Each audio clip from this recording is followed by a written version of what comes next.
the outcome of the ICC process will, in my view, have a very significant impact on Honorable William Ruto's presidential bid. In the event that the ICC decides not to confirm the charges, it means that Honorable William Ruto will be a completely free man, completely without blemish in relation to the crimes that he is alleged to have committed. That will be a booster and a confidence building initiative for him because he will take full advantage of this to indicate to his critics and his constituents that all along he has been innocent of the charges that were leveled against him. In the event that the ICC does confirm the cases against Ruto, there are two levels of scrutiny that he will have to undergo. One at the level of getting his party to get full registration. He will have to demonstrate that that party, indeed the officials of that party, are individuals who meet the requirements of Chapter 6 of the new Constitution. The existence of the charges and the fact that Honorable Ruto will be required to undergo full trial, what does that mean in the context of Chapter 6 of the Constitution, in the context of integrity, in the context of ethics, in the context of morality? Ruto will be required to attend the trials.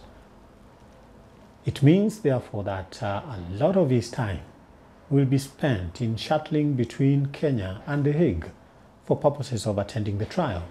That will have a negative impact on his campaign process and will indeed affect the level and quality of his campaigns. You're required to be in court every day. When will you be in campaigning? Who will be campaigning for you? Of course, you could argue Honorable Kibaki was elected when he was in hospital. He did not campaign for himself in 2002. And that in fact, someone could be in The Hague on trial, but he is actually getting elected in Nairobi if he gets a constituency and a group of people who are behind him.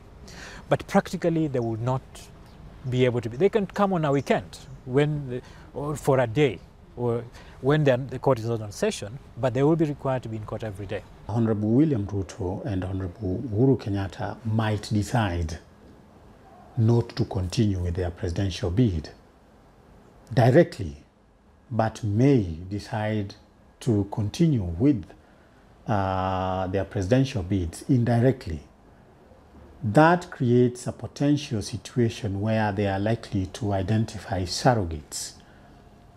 Either surrogates that will represent their individual interests or a common surrogate that is going to represent their common interests. But in the event that they decide to continue with their presidential bids, they will also be faced with the campaigns. It means that they will have two explosive demands that they must meet. And these are demands that require enormous resources. The ICC trial so far has meant that a lot of resources go into that for purposes of Honorable Ruto and Honorable Uhuru Kenyatta to mount their defenses. During the trial, we anticipate a situation where demands in terms of expenses will even go higher, depending on the time frame that the process will take.